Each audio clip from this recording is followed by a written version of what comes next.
नमस्कार दोस्तों, जोहार। स्वागत है आप सभी का मेरे YouTube channel Civil Light Academy में। और आज इस वीडियो के माध्यम से हम लोग झारखंड के प्राचीन नाम से संबंधित जो भी महत्वपूर्ण प्रश्न बनते हैं या फैक्ट्स बनते हैं वो सबको देखेंगे। दोस्तों, पहला क्वेश्चन है,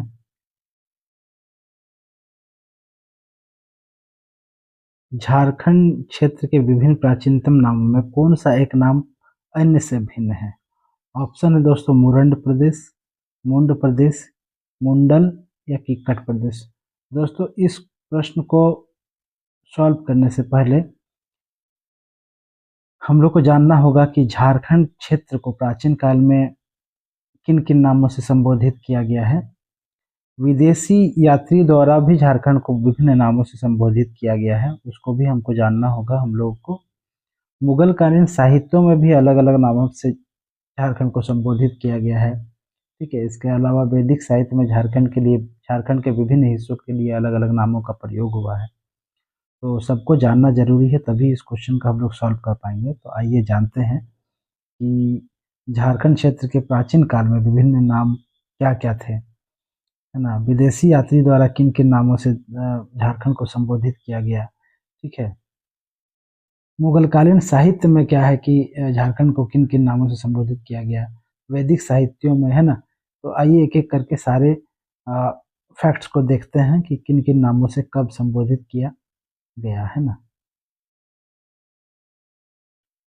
दोस्तों देखिए, झारखंड की बात करें तो झाड़ी और वनों के बहुलता के कारण जो है कि इस राज्य का नाम झारखंड पड़ा है। विभिन्न कालों में झारखंड प्रदेश को विभिन्न नामों से जाना जाता था, जैसे कि ऐत्रेय ब्राह्मण। ऐत्रेय ब्राह्मण में झारखंड को पुंड या पुंड कहा जाता था। ठीक है, ऋग्वेद की बात करें तो ऋग्वेद में इसे कीकट प्रदेश कहा जाता था। अथर्ववेद की बात करें तो इसमें वरात्य प्रदेश नाम से जाना जाता था। वायु पुराण में मुरंड, समुद्रगुप्त का जो प्रयाग प्रशस्ति था उसमें झारखंड को मुरुंड नाम से संबोधित किया गया है। विष्णु पुराण की बात करें तो विष्णु पुराण में मुंड नाम से संबोधित किया गया है। भागवत पुराण में किक्कट प्रदेश के नाम से संबोधित किया गया है। ठीक है, महाभारत के दिग्विजय पर्व में दोस्तों झारखंड को पुंडरिक, पशुभूमि, कर्कखंड, अर्कखंड नाम से संबोधित किया गया है। पूर्व मध्यकालीन संस्कृत साहित्य की बात करें तो पूर्व मध्यकालीन संस्कृत साहित्य में दोस्तों झारखंड को कलिंग नाम से संबोधित किया गया है। ठीक है, 13वीं सदी के ताम्रपत्र में पहली बार झारखंड नाम का उल्लेख मिला है। दोस्तों ये देखिए इंपॉर्टेंट है। ठीक है, ये पूछा भी गया है बहुत बार कि झारखंड नाम का जो सर्वप्रथम उल्लेख कब हुआ और मतलब कहाँ से हुआ। तो दोस्तों 13वीं सदी के जो ताम्रपत्र हैं, ताम्रपत्र में झारखंड नाम का सर्वप्रथम उल्लेख मिलता है ना। तारिक ए फिरोज शाही की बात करें तो तारिक ए फिरोज शाही में झारखंड नाम का उल्लेख मिला है। तारिख बंगला में झारखंड नाम का उल्लेख मिला है। ठीक है,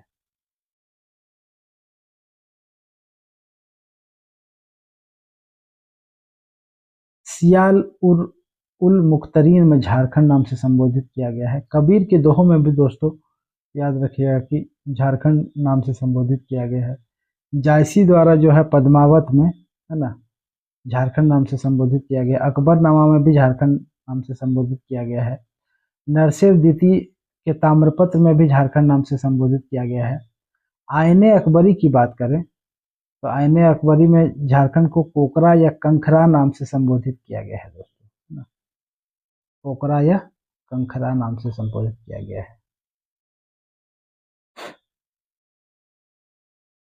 कौटिल्य की अर्थशास्त्र की बात करें तो इसको कुक्कुट देश कहा गया है या कुक्कुट नाम से संबोधित किया गया है। टॉलमी के द्वारा इसे मुंडल नाम से संबोधित किया गया है। फाहियान जो एक विदेशी यात्री था, कुटलाड नाम से संबोधित किया गया है। ये देखिए, ये भी पूछा गया है बहुत बार कि ह्वेनसांग द्वारा जो है झारखंड को किस नाम से संबोधित किया गया है। तो दोस्तों ह्वेनसांग के द्वारा किलोना, सुकालाना या कर्णस्वन नाम से संबोधित किया गया है। मुगल काल में इसे कोकरा, खुखरा या कुकरा कहा जाता था। तुजू के जहांगीर में इसे खोखरा नाम से संबोधित किया गया है। ईस्ट इंडिया कंपनी के शासनकाल में झारखंड को छोटा नागपुर नाम से संबोधित किया गया है ना। तो ये इतना इतना जाने। हाँ, उसके बाद देखिए झारखंड प्रदेश का जो सर्वप्रथम साहित्यिक उल्लेख ऐतरेय ब्राह्मण में मिलता है। और जो झारखंड शब्द का जो सर्वप्रथम उल्लेख पुरातात्विक प्रमाण, जैसे कि हम पहले आप लोग को बताएं कि इसका पुरातात्विक प्रमाण जो है कि 13वीं सदी के ताम्रपत्र में मिलता है ना। ठीक है, तो इस चीज को आप लोग नोट कर लीजिएगा। ठीक है, चलिए आगे देखते हैं। हाँ, तो इस आधार पर चलिए हम लोग उस प्रश्न को सॉल्व करते हैं। ठीक है दोस्तों, प्रश्न यही था कि जो झारखंड क्षेत्र के विभिन्न प्राचीन नामों में से निम्नलिखित में से कौन सा नाम एक अन्य से भिन्न है। तो दोस्तों ऑप्शन है मुरंड प्रदेश, मुंड प्रदेश, मुंडल या किक्कट प्रदेश। तो जैसे कि हम अभी आप लोग को बताएं कि मुरंड प्रदेश जो है दोस्तों, ठीक है, ये मुरंड प्रदेश कहाँ था, वायु पुराण में। ठीक है, ठीक है। मुंड देश की बात करें तो विष्णु पुराण में मुंड नाम से संबोधित किया गया था। ठीक है, मुंडल की बात करें तो मुंडल दोस्तों देखिए कहाँ इसका कहाँ चर्चा हुआ था मुंडल नाम का।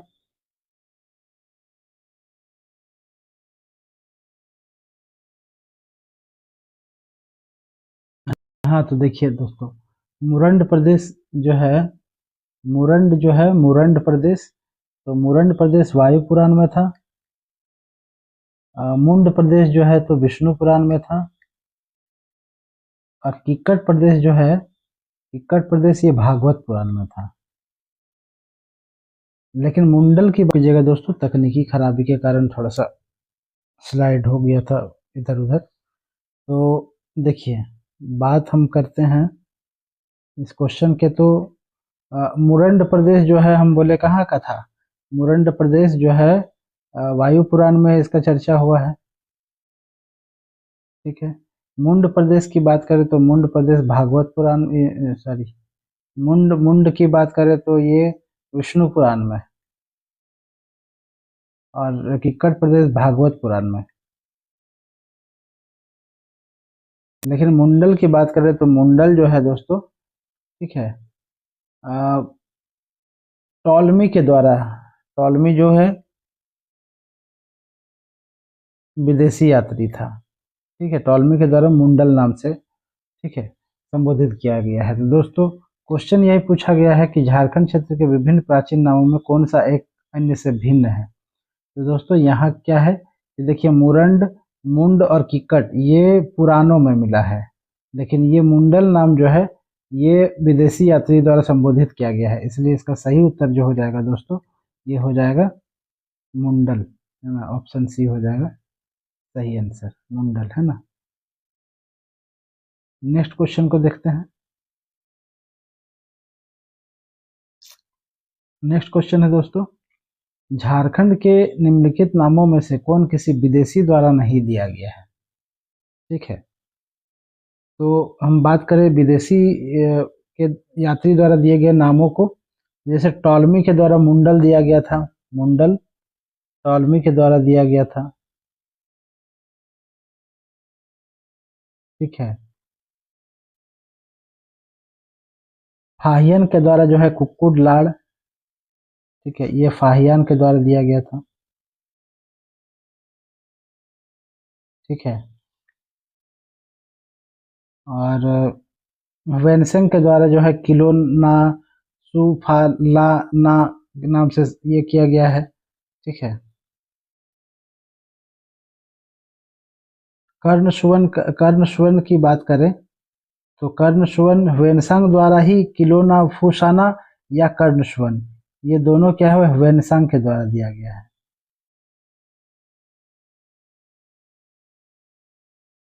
तो लेकिन कुक्कुट देश की बात करें तो कुक्कुट देश क्या है, ठीक है, मौर्यकालीन कौटिल्य कौटिल्य के द्वारा दिया गया था, ये कौटिल्य के द्वारा दिया गया था। तो देखिए ये भी विदेशी यात्री द्वारा दिया गया, ये भी विदेशी यात्री द्वारा, ये भी विदेशी यात्री द्वारा। ठीक है, यानी ऑप्शन बी हो जाएगा सही उत्तर। ये जो है अर्थशास्त्री कोकोडिल के द्वारा दिया गया था, तो ऑप्शन बी हो जाएगा सही आंसर। नेक्स्ट क्वेश्चन दोस्तों,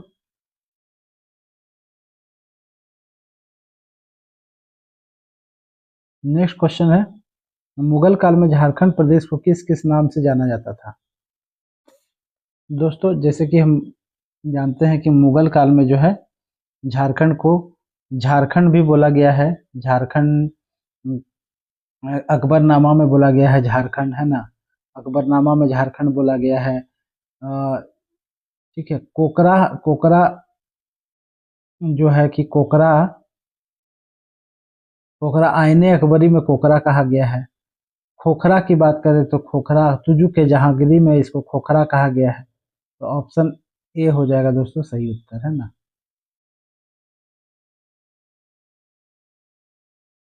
नेक्स्ट क्वेश्चन को देखते हैं, महाभारत में झारखंड को किस नाम से संबोधित किया गया है? तो दोस्तों महाभारत के दिग्विजय पर्व जो है, दिग्विजय पर्व में झारखंड क्षेत्र को पुंडरीक प्रदेश और पशुभूमि नाम से संबोधित किया गया है। ठीक है, पुंडरीक प्रदेश और पशुभूमि।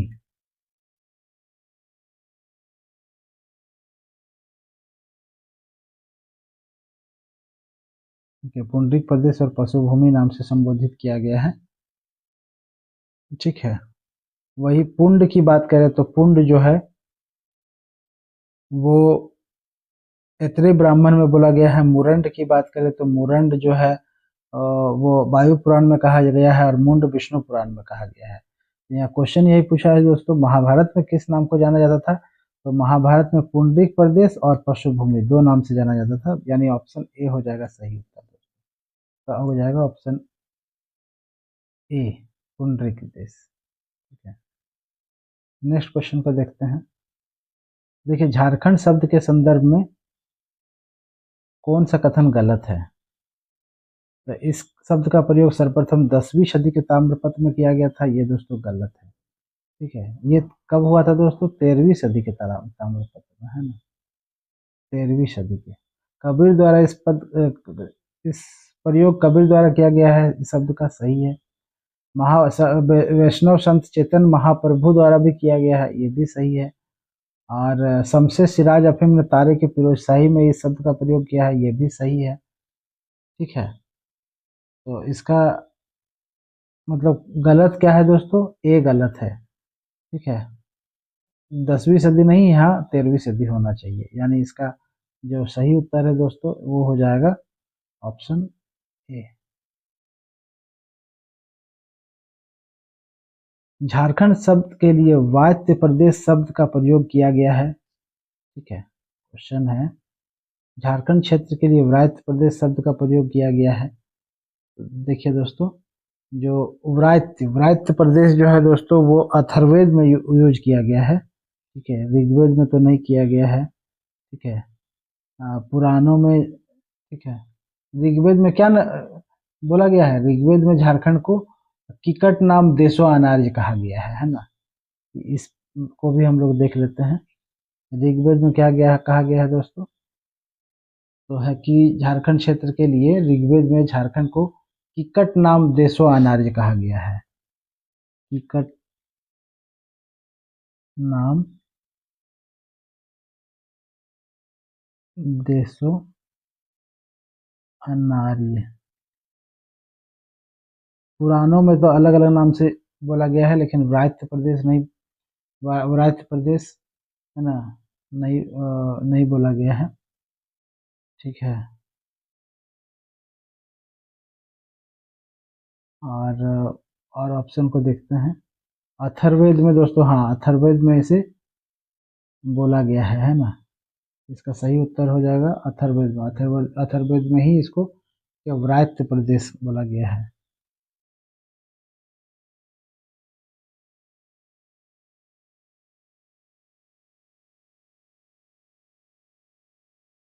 महाभारत में क्या बोला गया है? और महाभारत का बात करें तो महाभारत में पुंडरीक देश या पशुभूमि, है ना, महाभारत में क्या बोला गया है? पुंडरीक देश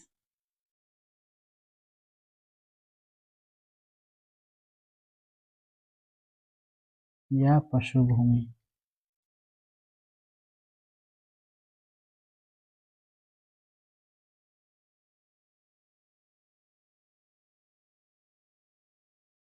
नेक्स्ट क्वेश्चन को देखते हैं दोस्तों। नेक्स्ट क्वेश्चन है, अकबरनामा में अकबरनामा में अबुल फजल ने छोटा नागपुर क्षेत्र के लिए किस शब्द का प्रयोग किया है?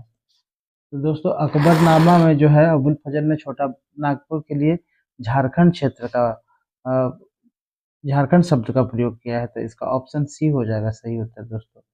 झारखंड शब्द का है ना, ऑप्शन सी हो जाएगा सही उत्तर। नेक्स्ट क्वेश्चन देखिए दोस्तों, अथर्ववेद में झारखंड क्षेत्र के लिए व्रात शब्द का प्रयोग किया गया है, ठीक है, जिसका अर्थ क्या होता है यही पूछा गया है। दोस्तों देखिए, अथर्ववेद में इसे व्रात प्रदेश कहा तो गया है, लेकिन यहाँ व्रात का अर्थ होता है पतित लोगों की भूमि, यानी अनार्यों की भूमि, है ना। पतित मतलब क्या होता है? अनार्य, है ना, पतित लोगों की भूमि, अनार्य।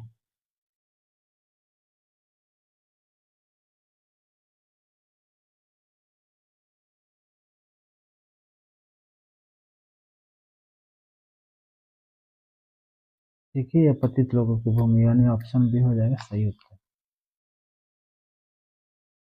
नेक्स्ट क्वेश्चन देखते हैं। देखिए यहाँ मिलान करना है, ठीक है, मिलान करना है कि अ, झारखंड के विभिन्न नामों और उससे संबंधित स्रोत का मिलान करना है। तो दोस्तों अथर्ववेद में व्रात प्रदेश बोला गया है, ठीक है, टॉलमी मुंडल बोला है, ठीक है, तुझ एतरे ब्राह्मण में इसे पुंड नाम से संबोधित किया गया है, तुझी की जहांगीरी में खोखरा बोला गया है, ठीक है। तो यानी इसका जो सही उत्तर हो जाएगा दोस्तों, 1 का ए, 2 का बी, 3 का सी और 4 का डी। यानी इसका ऑप्शन देख लेते हैं, 1 का ए, 2 का बी, 3 का सी, 4 का डी, ए हो जाएगा आंसर, ठीक है।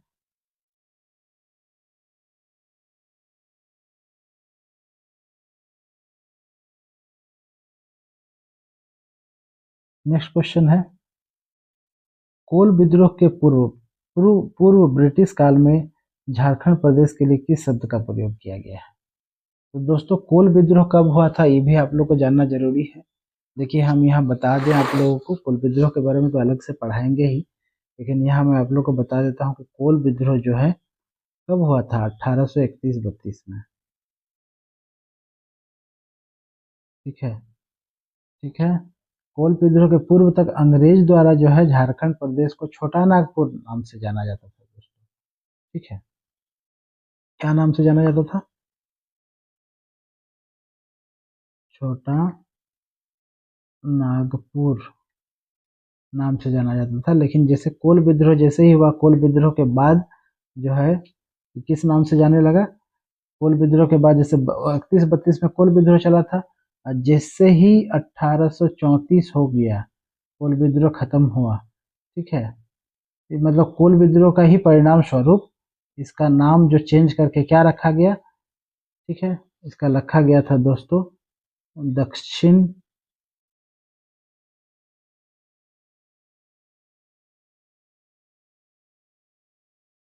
पश्चिम सीमांत एजेंसी।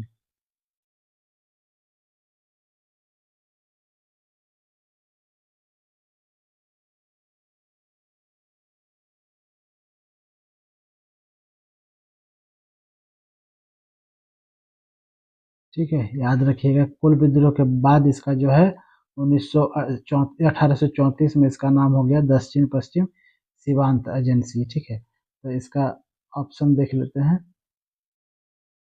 अ, तो पूछा यही गया है कि कोल विद्रोह के पूर्व, तो कोल विद्रोह के पूर्व तो छोटा नाग पूर्व अगर पूछे कोल विद्रोह के पूर्व तो छोटा नागपुर, अगर कोल विद्रोह के पश्चात पूछे तो कोल विद्रोह के पश्चात 1800 जो है कि 34 के बाद इसका नाम क्या हो गया दोस्तों?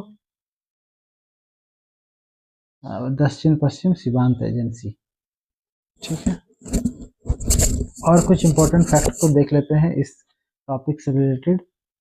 कुछ फैक्ट्स की बात करेंगे दोस्तों। देखिए, प्राचीन काल में गुप्त शासक और गौड़ शासक शशांक है ना,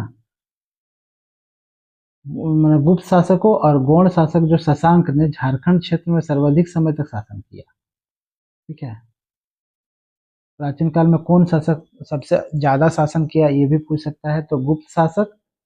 ठीक है, और गौड़ शासक शशांक। ठीक है, मध्यकाल में जो है झारखंड में क्षेत्रीय राजवंशों को शासन स्थापित हुआ। ठीक है, ह्वेनसांग ने जो राजमहल क्षेत्र के लिए की चिंग काइलिन तथा इसके पहाड़ी क्षेत्र के लिए दामिनो को शब्द का प्रयोग किया है। बहुत बार पूछा गया है दोस्तों, मैंने राजमहल क्षेत्र के लिए कौन सा शब्द का प्रयोग किया गया था। ठीक है, और जो इसके राजमहल के जो पहाड़ी क्षेत्र था इसके लिए कौन सा शब्द का प्रयोग किया जाता गया था, तो जो दोस्तों ह्वेनसांग ने यूज किया था। ठीक है, याद रखिएगा, ह्वेनसांग ने राजमहल जो क्षेत्र है, ठीक है, राजमहल क्षेत्र के लिए की चिंग काइला और इसके पहाड़ी क्षेत्र को दामिन पोह नाम से पुकारा। ठीक है, अब देखिए, कैप्टन टेनर के सर्वेक्षण के आधार पर 1824 में दामिन कोह की स्थापना हुई थी। कब हुई थी दोस्तों? 1824 में, है ना, दामिन कोह की स्थापना हुई थी। ठीक है, प्राचीन काल में जो है संथाल परगना क्षेत्र को नरीखंड बोला जाता था। याद रखिएगा, नरीखंड क्या बोला जाता था? नरीखंड। नरीखंड, नरीखंड मतलब होता है कंकाल का टीला, है ना, कंकाल जहां, है ना। ठीक है, बाद में फिर संथाल परगना क्षेत्र को कांकजोल नाम से भी संबोधित किया गया। ठीक है, देखिए 1934 या 1933-34 में जो दक्षिण पश्चिम फ्रंटियर एजेंसी की स्थापना हो चुकी थी, उसके बाद इसका जो एजेंसी का मुख्यालय था वो विल्किंसगंज रखा गया। इसको किशुनपुर के नाम से जाना जाता था। ठीक है, ठीक है, किशुनपुर नाम से जाना जाता था, जिसे बाद में रांची नाम से जाने लगा। दोस्तों, अभी का जो रांची है, ठीक है, रांची का जो पूर्व नाम था वो क्या था? किशुनपुर। और इससे पहले विल्किंसनगंज, ठीक है, था। तो यहाँ हम लोग देखें कि दामिनो की स्थापना कब हुई थी, तो दामिनो की स्थापना दोस्तों कब हुई थी? ठीक है, दामिनो की स्थापना 1924 में हुई थी। बहुत इंपॉर्टेंट चीज यहाँ पे है। ठीक है, और दक्षिण पश्चिम फ्रंटियर एजेंसी की स्थापना 1934 में हुई थी, सॉरी 1834 में। ठीक है, ठीक है दोस्तों, तो आज के वीडियो में इतना ही। फिर नए टॉपिक के साथ नया वीडियो लेके आएंगे। दोस्तों, देखने के लिए धन्यवाद। चैनल को सब्सक्राइब कर दीजिएगा अगर नहीं किए हैं तो। ठीक है, धन्यवाद दोस्तों।